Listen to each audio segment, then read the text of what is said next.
Corey, Philadelphia Eagles.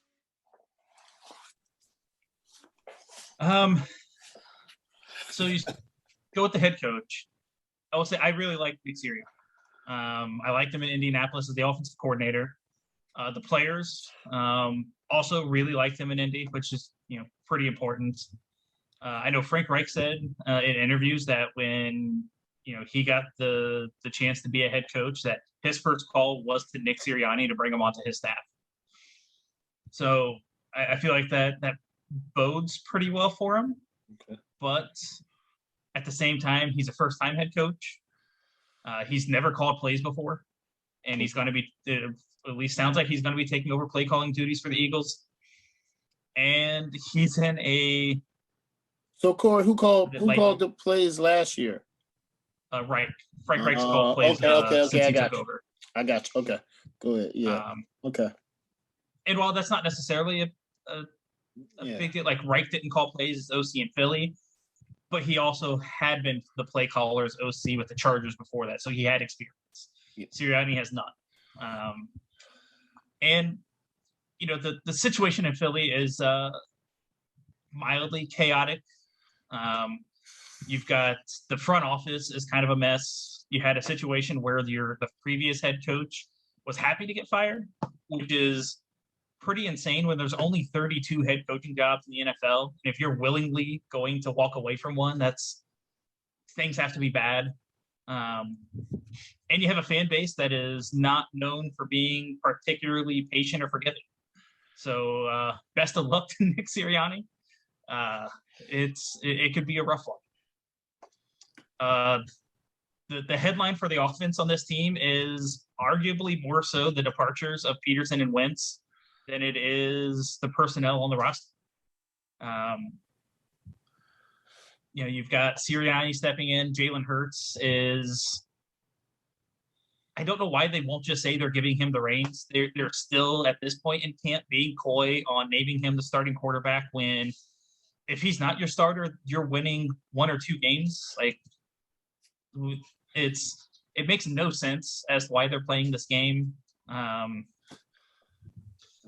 But the biggest issue for them last year was the play of their offensive line. It was just downright awful. If the line is able to stay healthy, I think that alone could improve the offense considerably.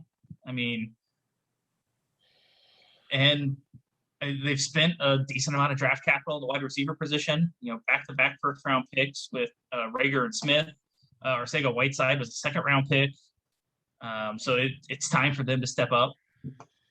You do have Goddard and Ertz back as well, but Ertz is also unhappy and kind of disgruntled with the franchise. So, does that make its way onto the field? I think Kerryon Johnson is an interesting addition to the team to pair with Sanders in the backfield, but there's a lot of question marks for that offense, and hopefully they've got answers. The defense, I would say, has a ceiling of just being okay. Kerrigan, I think, is an interesting addition. They've got a few. They do have some good pieces on that defense. Darius Slay, Fletcher Cox, Brandon Graham, but I don't know about the depth along the defense. So if they get hit with any injuries, especially when you're adding a 17th game, and teams have to be more ready for that. Yeah. Anybody that's big goes down, I don't know that they can overcome that. So overall, the health of the team is, if they can stay anything healthier than last year, the team will look better. Yeah. I don't know how many wins that'll translate to though. So the franchise has been kind of a mess, and you also had like the awkward situation, draft day when the person in the war room looked angry at one of the draft picks. They badly handled the Carson Wentz trade, and it's just a situation where I don't know if a first-year head coach is set up for success. I'm going to say 5-12 on the record, although I could see it being worse. I could see I could see things falling apart in Philly competing for the number one pick again. Especially if the word in camp so far has been Jalen Hurts has been inconsistent. And he's had some great throws, and then he's just had some bad misses. So it's a bad division, and I think Philly's still going to do pretty poorly in it. Yeah. Philadelphia Eagles. The Eagles. The coach, Doug Peterson departed ways. Right? Wasn't pretty, was surprising. And they hired Nick Sirianni, Colts offensive coordinator. It's his first head coaching job. Now, in the past, some coaches do really well the first time. Some coaches don't. Right? So we gotta see, but it's gonna be tough, especially with Jalen Hurts. And an unproven defense and an unproven offense. It's gonna be tough. It's gonna be long season. Like it might seem like 25 games to them long. Like the offense, like Corey said, number one, they're not even so like solidified Jalen Hurts as the starting quarterback. He is erratic on some throws. He's inconsistent, but at this point, I would just see what I have. You don't have any, like, not to downplay anybody, but like, I mean, it's Jalen Hurts. He picked in the second round. You got to see what he has. He showed flashes last year, so I mean that's what I would go with. And me. But Jalen Hurts has to step up and be consistent this year for the Eagles to be successful. The running backs, Miles Sanders is good. He got to stay healthy, but he's pretty dynamic. And then Boston Scott, I think, is really good. They got good depth. The problem is, like Corey said, like Sanders and Scott, they both complement each other well, but it's the offensive line. It's aging, but it's still good. But it has to stay healthy. Like Lane Johnson has to stay healthy. Jason Kels has to stay healthy. Health is a big overall thing, but depth is as well. And as we've seen last year, they didn't have the depth, and unfortunately, that's not good. You need depth, and the tight ends, Zach Ertz is not happy. So, go. I'll say Dallas. Dallas Goddard. Anyway, we'll say Dallas. But Dallas, he made a pretty good jump last year, making Ertz expendable. That's how the NFL is. He'll take over the starting tight end role. Receivers. They've drafted first-year receiver at first round. I think they hit it on the money with Devonte Smith. I think he's going to be a great receiver for years to come. He bolsters the receiving group, but all depends on who's getting him the ball. The defensive line, you got Fletcher Cox, Brandon Graham, Derek Barnett. Also, Josh Sweat is playing really good in camp right now. Him and Derek Barnett are alternating first-team reps in camp. So it's always a good sign. It means you got pretty good depth. And the linebackers are pretty much unknown, and they need to make the mark on this league. The defensive backs, you got Darius Slay, Steve Nelson. They're good corners. Not great.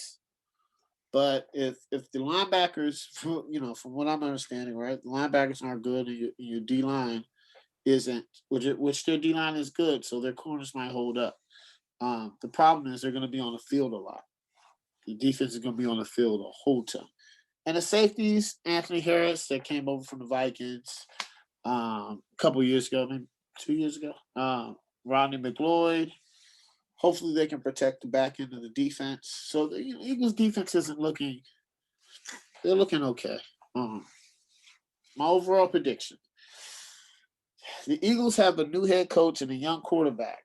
Now, this has worked out in the past. All right, twice actually. All right, you have Andy Reid and Donovan McNabb, it worked out. You have Doug Peterson and Carson Wentz, and worked out, right? Or Nick Foles, whatever. But it worked out. Nick Sirianni and Jalen Hurts, I don't know. It's a lot.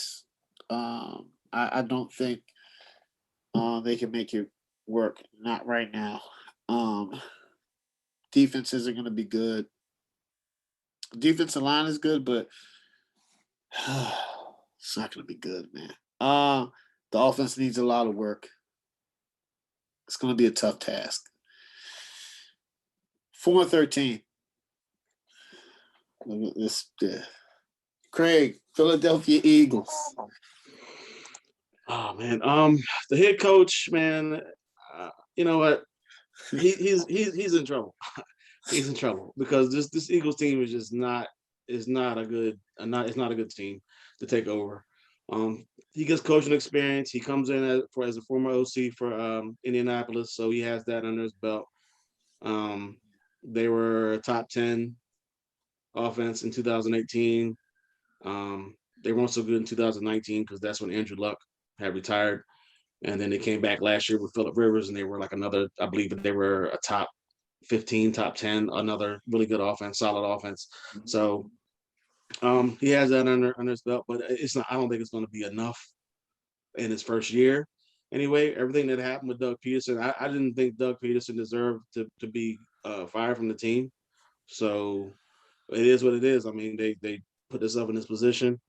Nick Sirianni is going to have to just come in and try to make something out of this terrible situation, try to heal some wounds that's been lingering from everything that happened the last couple of years, or at least last season for the most part. So he's in a tough spot, man. He's in a tough spot. Jalen Hurts, he came in last year late, and he's like he showed flashes that he can be a franchise quarterback. He kind of had some terrible decision making. He's going to have to fix that this season because there's no he's the man pretty much, or well, he should be the man. Probably will be the man going forward this season. So he's going to have to come in and do what he can with his legs, make plays with his arm, have better decision making, don't turn the ball over, and just be that leader that he was at Alabama, and just have that confidence in himself because this team is just pretty much going nowhere. They have solid running backs though. Like I think the oldest running back on the solid young running backs. The oldest running back is 26, and that's Jordan Howard. He'll be turning 27 in November or December. So even at 26, 20, and he's not even a starter. So yeah. Miles Sanders, I think they didn't really use him last year as much as I thought they should have. Like times where he had like 14 carries, but he had like 80 yards, and it was just like, what is going on? Just give him the ball. Like Carson Wentz is terrible. So, but maybe they'll do that this year with Sirianni coming in, and they still have Boston Scott, Kerryon Johnson, like I said, Jordan Howard's there. So they have 4 solid running backs. Although obviously Sanders is the main guy. He's the starter. So it's going to be up to those guys, mainly Sanders, to lead his team to victory if they can. Gone are the days of Deshaun Jackson and Alshon Jeffrey, and for the wide receivers, and now you bring in Devonte Smith. Last year they drafted Jalen Reagor. They have a Seager, whatever his name is, Whiteside. That's his name up. They have Fulgham. So they have some solid pieces there. Like nobody to me stands out as a definitive number one. I think maybe Devonte Smith can grow into that role. Jalen Reagor, to me, they had a terrible rookie season last year, although he was hurt in and out. And then you had obviously Carson Wentz playing the way he played last year. So hopefully that they can develop on and improve on what he did last year. Same thing with the other guys who were there last year. Greg Ward is also there. So But obviously, if you're looking at a number one receiver, it should probably be the tight end, which is, I mean, I guess it's not too many places you can say that. Maybe San Francisco is, maybe Baltimore as well. But like this wide receiver group has been bottom tier for the last like 2-3 years. So I don't expect much from this wide receiver group. I expect them to be bottom tier again.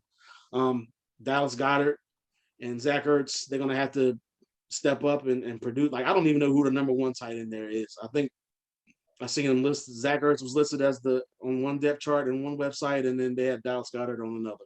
So maybe they just do a lot of the two tight end sets like in New England or something like that, and make it work. I have no clue, but they're gonna have to do something because this wide receiver core, they're just young and there's no real definitive like big time number one option for that team. Offensive line is going to be okay at best, I guess.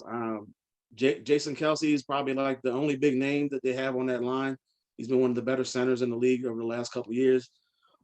Lane Johnson is there as well as a right tackle. They're just going to have to do something to not have Jalen Hurts running for his life and blocking for their running backs that they have, the many running backs that they have. The defensive line, I think, is still solid though.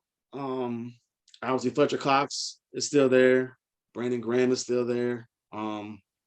Fletcher Cox is just Hall of Famer in the making. So as long as they can try to get and as long as they can stay healthy and try to get pressure on the quarterback, they're going to have to carry this defense. They got Javon Hargrave as well. So those three guys are going to have to step up and really come and produce for that defense because their linebackers are, who are you? Like they're no names. Like you don't really know who they are. I don't know who they are. So they're just guys that they just seem like they picked up off the street. And they're going to probably play like that as well. That's the secondary. As good as Darius Slay has been in his past, he hasn't been good with Philly at all. And I think it's going to show up again this year. They got a rookie cornerback, Zach McPherson, this year. Maddox is there in the secondary as well. They got Anthony Harris. But this is another terrible deep, like they're going to be at the bottom. I don't honestly, I don't even know who's worse, them or Dallas. If I can, I don't know. They're pretty much going to fight for who's the worst defense in the NFC East. And like it's just Nick Sirianni he's got a tough task ahead of him. That defensive line, like I said, is going to have to anchor the whole defense and try to produce stops for this team, produce pressure for this team. So the defense, the secondary and the linebackers don't have to work as hard. Overall, man, it's just seeing what Jalen Hurts can do in his first 4 years as a starter, seeing these wide receivers develop because they're all so young. Same thing with the running backs. Everybody pretty much, they have a young offense. If they can keep everybody together, who knows, in a couple of years, like 3-4 years, they could be the talk of the division again. It's just this year, it's not going to happen. I was leaning towards 4 wins, honestly, but I think I'm going to go with 5. I think maybe they can eke out 5. So I'm going 5. I'm going 5-12 for the Eagles this year. I'm kind of want to say 4, but I think they'll get some plays out of Jalen Hurts, some plays that are good enough to get them a couple of wins. So I'm going 5-12. Yeah, I'll say when I went through, picked all the games, and come up with the records, I was honestly a little surprised that I finished with Philly getting 5 wins. Yeah, it's rough. I have no clue how I'm getting 5 wins for them, but honestly, between them, Detroit is probably it in the NFC. I think, and then you got Houston in the AFC, but them and Detroit, I think, gonna have the worst records in the. So I could honestly see 3 or 4 wins. I don't think they're gonna be good at all, but I don't know. I think those 3 teams. I think the Saints could be pretty bad this year between the quarterback Really? play and just the guys they also had to let go to get under the They did salary have a lot cap of- because they were like yeah. 70 billion over or whatever it was. I don't know, man. And they got the whole. I don't even know who the starter is there either. They don't even know. No. I don't know. But yeah, this is. I hope the Saints are bad, like really bad, obviously. But man, I don't know, man. I don't know. I don't know.